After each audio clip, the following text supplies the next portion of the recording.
Hello and welcome to our UPSC Quick Revision series. Today we are diving into part 1 of the Constitution, the Union and its territory, covering Articles 1 to 4.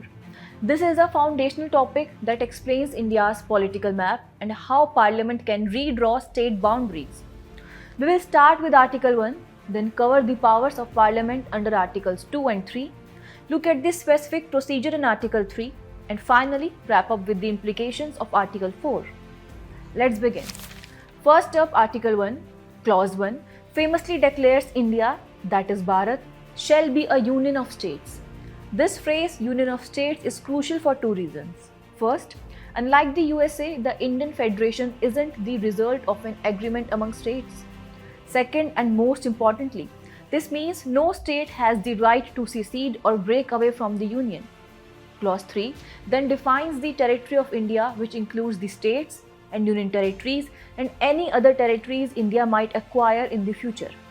Moving on to Article 2. This article gives Parliament the power to admit new states into the union or to establish new states. The key thing to remember is that Article 2 deals with territories that are not already a part of India. So Parliament has two powers here. One, to admit an already existing political unit, and two, to establish a completely new state from a new territory. The admission of Sikkim into the Indian Union is a classic example of Article 2 in action. Article 3, on the other hand, deals with the internal reorganization of existing states. This gives Parliament sweeping powers. It can form a new state by separating territory from an existing one, unite two or more states, increase or decrease the area of any state, alter state boundaries, and even change a state's name.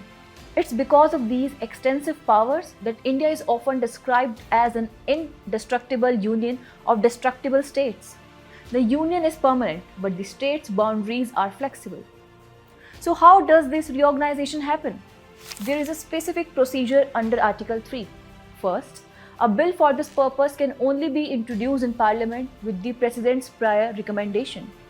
Second, before making that recommendation, the President must refer the bill to the concerned state legislature for their views within a specific time frame. Now, here is the crucial third point. Parliament is not bound by the state legislature's opinion. It can be accepted or rejected. And fourth, such a bill only needs to be passed by a simple majority in the Parliament, not a special one. Finally, we have Article 4, which clarifies two things. First, it states that any law made under Article 2 or 3 is not to be considered a constitutional amendment under Article 368. This simply means that changing state boundaries can be done through the ordinary legislative process. However, there is a critical limitation established by the Supreme Court. In the 1960 Berobari Union case, the court ruled that while Parliament can alter boundaries, this power does not include ceding Indian territory to a foreign country.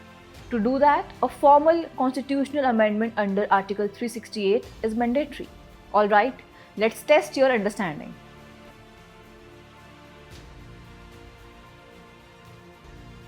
I hope you have understood this concept clearly. Now, tell us in the comments which topic you would like us to revise next.